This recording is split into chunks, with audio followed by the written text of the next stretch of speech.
एक तरफ आपको दिखाई जाती है पंजाब की इमेज कुछ इस तरह की। आपको चमकती हुई सड़कें नजर आएंगी, बसेस भी मिलेंगी, ट्रेन्स, और हर नए दिन एक स्कीम भी निकलेगी। लेकिन एक कड़वा सच जो कि गवर्नमेंट आपको कभी भी शो नहीं करना चाहेगी। पॉवर्टी रेट बढ़कर 23.3% हो चुका है 2018 के मुकाबले में, बहुत ज्यादा। सिर्फ पाकिस्तान ही नहीं बल्कि पूरी दुनिया में सबसे ज्यादा पोल्यूशन वाली सिटीज में दूसरे नंबर पर पंजाब का लाहौर आता है। 45% तकरीबन आधी फीमेल स्टूडेंट्स जिनके पास लाखों की डिग्री होने के बावजूद उनके पास एक जॉब नहीं है। महंगाई इतनी ज्यादा बढ़ चुकी है कि पिछले सालों के सारे रिकॉर्ड्स टूट चुके हैं। पूरे पाकिस्तान में सबसे ज्यादा जो करप्ट है वो पंजाब की पुलिस है, और ये कह रहे हैं कि हमने यूरोप को पीछे छोड़ दी है। आइए समझते हैं आज की इस वीडियो में सच्चाई को गहराई से कि कैसे पंजाब की गवर्नमेंट झूठ बोलकर आप लोगों का ब्रेन वॉश कर रही है।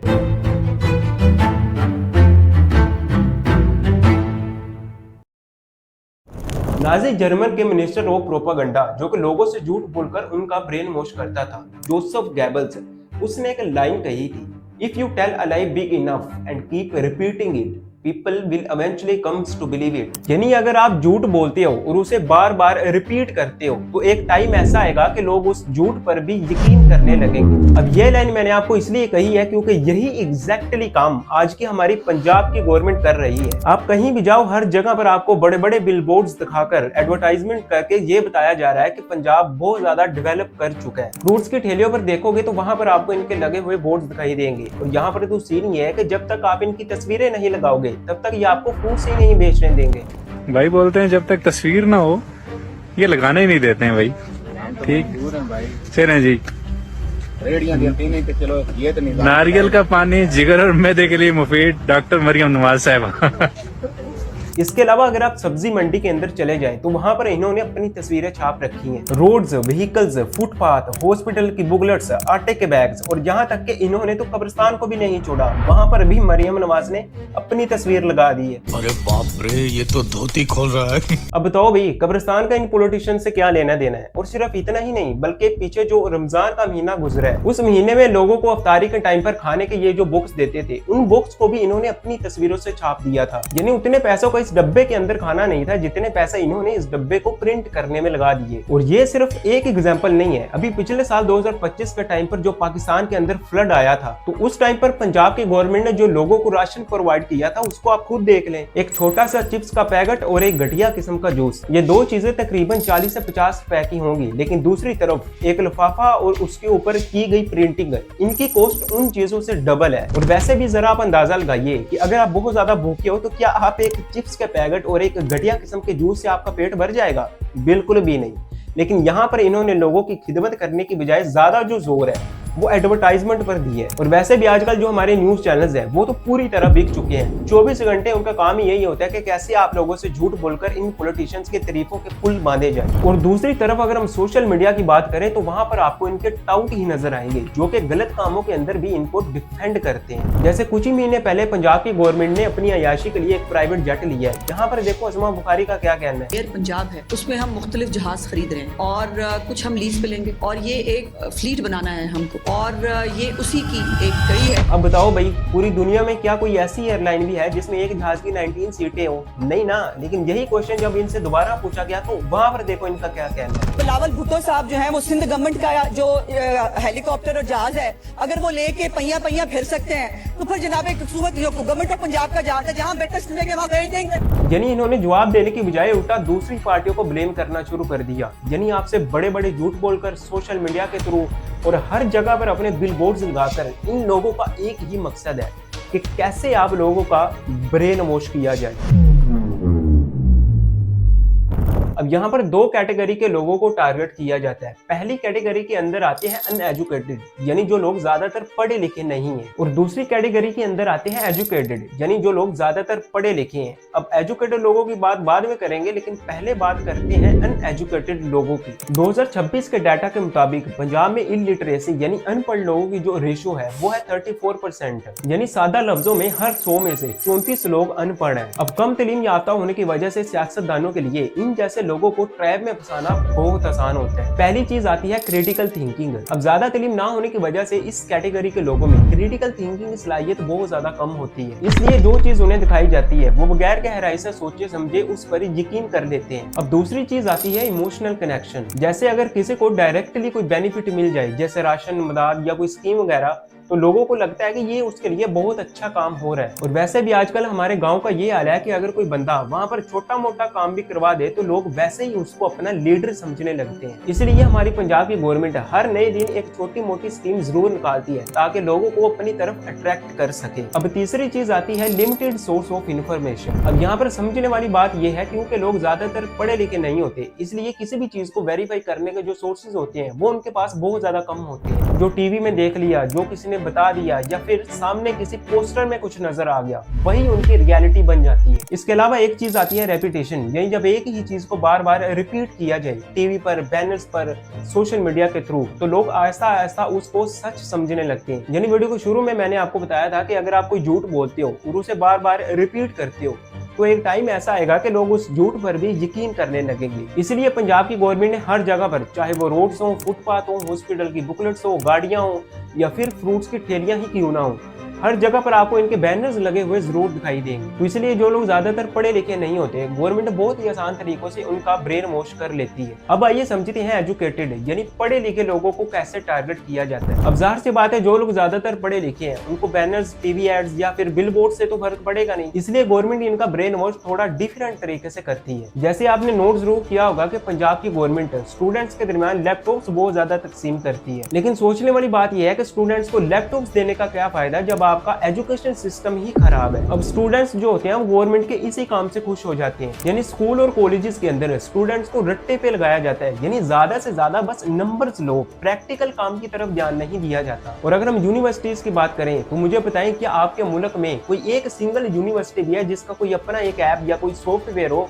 जो कि पूरी दुनिया के अंदर इस्तेमाल होता हो, या आपकी गवर्नमेंट की तरफ से, या फिर आपके पूरे पाकिस्तान के पास कोई ऐसा ऐप या कोई प्लेटफॉर्म है जो कि गूगल को टक्कर दे सके, माइक्रोसॉफ्ट को टक्कर दे सके या फिर यूट्यूब के मुकाबले में हो? नहीं ना। तो यहाँ पर फिर स्टूडेंट्स के दरमियान लैपटॉप्स को डिवाइड करने का क्या फायदा जब आप उनको बचपन से ही इन चीजों के लिए प्रिपेयर नहीं करते। लेकिन स्टूडेंट्स इस बात को समझ नहीं पाते, इसी वजह से वो गवर्नमेंट की इस स्कीम पर उनसे खुश हो जाते हैं। इसके अलावा जो एजुकेटेड लोगों का ब्रेन वॉश किया जाता है वो है सोशल मीडिया के थ्रू। आपको पता होना चाहिए कि गवर्नमेंट के लिए आज के टाइम पर सोशल मीडिया एक बहुत ही पावरफुल हथियार है। यानी जाहिर सी बात है अगर किसी पढ़े लिखे इंसान के पास कोई खबर आती है तो वो आसानी से तो उस पर यकीन करेगा नहीं और फिर उसको वेरीफाई करने के सोर्सेज ढूंढेगा, यानी या तो वो न्यूज चैनल देखेगा या फिर सोशल मीडिया। लेकिन न्यूज चैनल तो वैसे बिक चुके हैं और सोशल मीडिया पर आपको इनके टाउट ही नजर आएंगे। और जो लोग रियलिटी दिखाने की कोशिश करते हैं या फिर उन्हें पुलिस स्टेशन के अंदर घसीटा जाएगा या फिर उन्हें इतना डराया धमकाया जाएगा कि नेक्स्ट टाइम वो बोलने की भी हिम्मत नहीं करेगा। पाकिस्तान में या तो आप डरते हैं या तो आप मरते हैं, और यहाँ से ही फिर रेपुटेशन का स्टेप स्टार्ट होता है। यानी जो कंटेंट आप देखोगे तो फिर उसी किस्म का कंटेंट आपके सामने बार बार आएगा जहाँ पर आपको सिर्फ गवर्नमेंट की तरीके ही नजर आएंगे। और जब एक ही चीज आपको बार बार दिखाई जाती है तो ऐसा ऐसा ऑटोमेटिकली आप उस चीज पर यकीन करने लगते हो। अब आइए चलते हैं वीडियो के सबसे मेन पार्ट की तरफ कि आखिर एक सूबे या कंट्री को डेवलप कब समझा जाता है। अब इस बात को मैं बिल्कुल भी डिनाई नहीं करता कि पंजाब की गवर्नमेंट ने कुछ जगहों पर बहुत ही अच्छे काम किए हैं। जैसे पंजाब दूसरे सूबों के कंपैरिजन में बहुत ज्यादा बेहतर है। पाकिस्तान की जीडीपी में पंजाब दूसरे सूबों के कंपैरिजन में सबसे ज्यादा रोल प्ले करते हैं, यानी 54 से 60%, यानी आधे से ज्यादा पाकिस्तान की जीडीपी पंजाब की वजह से ग्रो करती है। इसके अलावा ऐसे बहुत सारे प्रोजेक्ट्स भी हैं जो कि पंजाब की गवर्नमेंट की तरफ से कंप्लीट भी किए गए हैं, जैसे ऑरेंज लाइन मेट्रो ट्रेन जो कि सिर्फ लाहौर के अंदर मौजूद है। मैंने खुद इसके अंदर ट्रैवल किया तो मुझे तो बहुत ज्यादा ये एक बेस्ट प्रोजेक्ट लगा है गवर्नमेंट का। इसके अलावा सुथरा पंजाब का जो प्रोग्राम है ये भी काफी हद तक बेहतर है। इसके अलावा अगर हम रोड्स की बात करें तो वो भी काफी हद तक बेहतर है दूसरे सूबों के कंपैरिजन में। इसके अलावा पंजाब के अंदर आपको बहुत ही बेहतर इंफ्रास्ट्रक्चर भी देखने को मिलेगा। इसके अलावा ऐसी बहुत सारी और भी चीजें जो कि पंजाब की गवर्नमेंट की तरफ से कंप्लीट भी की गई है। लेकिन ये जितनी भी चीजें मैंने आपको गिनवाई है ये सिर्फ आपको नॉर्थ पंजाब के अंदर नजर आएंगी, लेकिन अगर हम साउथ पंजाब की बात करें तो वहां पर आपको ऐसी कुछ भी चीजें नजर नहीं आएंगी। लेकिन दूसरी तरफ इन्हीं प्रोजेक्ट्स और रोड्स को लेकर ये बताया जाना कि हमने यूरोप को पीछे छोड़ दिया है, ये बहुत गलत है। कोई भी सूबा या कंट्री असल में डेवलप तब समझा जाता है अगर उसके अंदर ये वाली चीजें बेहतर हो। पहले नंबर पर आता है पॉवर्टी रेट। आज के टाइम पर पंजाब के अंदर पॉवर्टी रेट है 23.3%, जो कि पहले था 16.5%, यानी 16.5% से बढ़कर 23.3% हो चुका है। तो मुझे बताइए, अगर पंजाब के अंदर डेवलपमेंट हो रही है तो पॉवर्टी रेट क्यों बढ़ा है? यानी पंजाब की कुल आबादी 12 करोड़ 70 लाख में से अभी भी 3 करोड़ लोग पॉवर्टी लाइन के अंदर है। अब यहाँ पर मैं उन गरीब लोगों की बात कर रहा हूँ जो कि हर मंथ 8,000 रुपए से कम कमाते हैं। लेकिन जरा आप अंदाजा लगाएं कि जो लोग 20 से 25,000 रुपए भी कमाते हैं, तो जितनी ज्यादा महंगाई हो चुकी है, क्या उनके घर का खर्चा भी पूरा होता होगा? इसका अंदाजा आप खुद लगाइएगा। दूसरे नंबर पर आता है अनएम्प्लॉयमेंट रेट। पंजाब के अंदर अनएम्प्लॉयमेंट रेट है 7.3%, जो कि पहले था 6.7%, यानी अब ये भी बढ़ चुका है। और अगर हम सिर्फ यूथ की बात करें, जो कि किसी भी सूबे या कंट्री का फ्यूचर होते हैं, उनका अनएम्प्लॉयमेंट रेट है 10.9%। और अगर हम सिर्फ लड़कियों की बात करें तो उनकी रेशियो है 45%, यानी पंजाब में तकरीबन आधी लड़कियों को जॉब ही नहीं मिल रही। अब यहाँ पर मैं उन लड़कियों की बात कर रहा हूँ जिनके पास लाखों की डिग्रियां मौजूद हैं, जो कि दिन रात एक करके लाखों रुपए खर्च करके एक डिग्री लेती हैं बड़े शौक से, लेकिन इसके बावजूद उन्हें एक जॉब नहीं मिल रही। तो आप किस डेवलपमेंट की बात करते हो कि हमने पंजाब को यूरोप से पीछे छोड़ दी है? अब यहाँ पर तीसरे नंबर पर आता है HDI, यानी ह्यूमन डेवलपमेंट इंडेक्स। अब यहाँ पर आपको एक बहुत ही इंपॉर्टेंट चीज पता होनी चाहिए कि कोई भी सूबा या कंट्री, उसके लिए ये पॉसिबल ही नहीं है कि ह्यूमन प्रोग्रेस के ऊपर काम किए बगैर वो कभी भी डेवलप कर सके। अब ये मैं आपको पहले भी कह चुका हूँ कि मैं इस बात को बिल्कुल भी डिनाई नहीं करता कि पंजाब के अंदर आपको रोड्स, बसेस या फिर इंफ्रास्ट्रक्चर तो देखने को मिलेगा, लेकिन एक्चुअल में लोगों को जिन चीजों की जरूरत होनी चाहिए वो आपको नहीं मिलेंगी। जैसे आपको स्कूल, कॉलेजेस और यूनिवर्सिटीज तो मिलेंगे, लेकिन जो आपको इनके अंदर एजुकेशन प्रोवाइड की जाती है उसका बहुत बुरा हाल है। इसके अलावा हेल्थ की बात करें तो आपने हॉस्पिटल्स तो बना दिए, लेकिन क्या इन हॉस्पिटल्स के अंदर लोगों का प्रॉपर इलाज भी होता है? इसकी एग्जाम्पल आप खुद देख ले। मैं अपनी बेगम लै गया गंगाराम अस्पताल, गल ये मैं लै गया, मेरी बेगम प्रेगनेंट सी, 38 हफ्ते हो गए ने, ठीक है, उन्होंने कोई नहीं केस फड़िया, ठीक है, बाद में प्राइवेट 35,000 रुपया दे करवाया।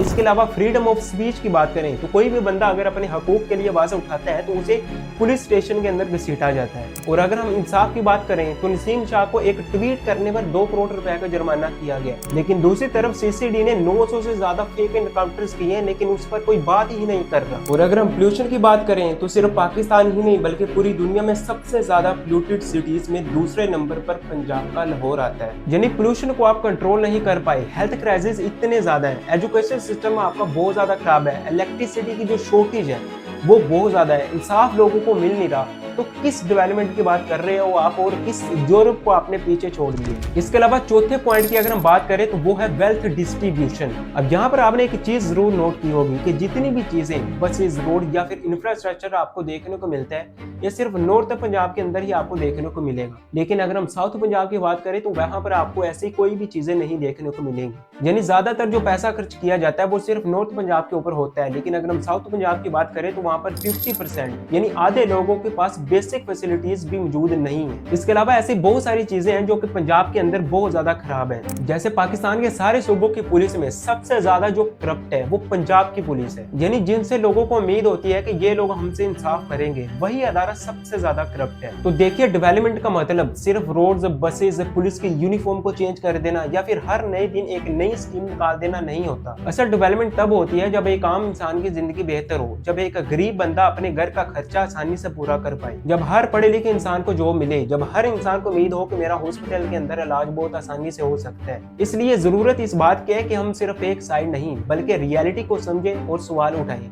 क्योंकि असल तरक्की वो होती है जो सिर्फ नजर नहीं बल्कि महसूस भी हो। मिलते हैं एक नेक्स्ट वीडियो में, तब तक टेक केयर, गुड बाय।